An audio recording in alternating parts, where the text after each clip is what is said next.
અનેરો દિવસ છે. ગુજરાત અને ગુજરાત બહાર 75 બ્લડ કેમ્પના આયોજન થયા છે. સાથે સાથે વૃક્ષારોપણ અને ડિસેબલ્ડ બાળકો અને મેન્ટલ રિટાયર્ડ બાળકો માટેની સ્પેશિયલ કેમ્પ થયા છે. આ બદલ જે ભાઈઓ બહેનોએ આમાં આ જહેમત ઉઠાવી છે એ બદલ હું ખૂબ ખૂબ આભાર માનું છું. અને આ જે પણ રક્તદાન કરશે એ સૌ લોકોનો હું ઋણી રહીશ. નરેશભાઈ, ખાસ સંકલ્પ આજના દિવસે વિચાર આવ્યો? એક જ સંકલ્પ આજના દિવસે આવે કે દરેક સમાજના લોકો હળીમળીને રહે, આનંદથી રહે અને શાંતિ રાખી અને એકમેકના બની અને એકબીજાના કામ કરે એવી મા ખોડલ પાસે પ્રાર્થના કરું. નરેશભાઈ, આનંદીબેને એક નિવેદન સ્ટેજ પર કે પરિવારના લોકો દીકરીઓને અભ્યાસ માટે મોકલે છે, પરંતુ અભ્યાસની સાથે સાથે અન્ય યુવકો સાથે ભાગી જાય છે, બાળકનો જન્મ થાય છે અને તેને સાચવવાવાળું કોઈ નથી રહેતું, અનાથ બને. અને સમસ્યા બહુ મોટી સમાજની દરેક સમાજમાં મોટી સમસ્યા છે. આનું નિવારણ દરેક સમાજના આગેવાનોએ ભેગા થઈ અને એક કમિટી રચવી જોઈએ અને એમાં ખોડલધામને જ્યાં પણ ભાગરૂપ બનવું પડશે ત્યાં અમે પહેલ કરશું. અને આ મોટો વિષય છે, આ વિષયને ગમે એમ કરીને આપણે દબાવવું. એટલે દીકરીઓને સલાહ આપી?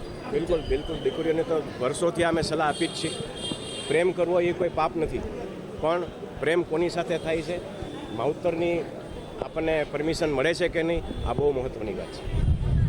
નરેશભાઈ, દીકરીઓ જે પ્રેમની વાત આવે છે, એક આંતરિક ખોટી રીતના આંતરિક લાગણીઓમાં તણાઈ જાય છે, ખોટી લાગણીઓમાં ફસા જતી હોય એવી કિસ્સાઓ જેમ સમય ફરતો જાય છે એમ આ બધા પ્રશ્નો આવવાના. સોશિયલ મીડિયાનો જમાનો છે. દીકરીઓ કાચી ઉંમરની હોય, ગમે રીતે એટ્રેક્ટ થતી હોય અને આમાં ક્યારેક ઘણી જગ્યાએ ફસાતી હોય. તો દીકરીઓને પણ મારી આ તકે આજના દિવસે ખાસ વિનંતી છે અને લાગણી છે કે આમાં બહુ ચકાસી અને ક્યાંય એટ્રેક્ટ થવાની જરૂર નથી. પ્રભુ પર ભરોસા રાખવો, ભગવાન ઉપર ભરોસા રાખવો. જે આપણને મળવાનું છે અહીંથી કોઈ છીનવી નથી જવાનું.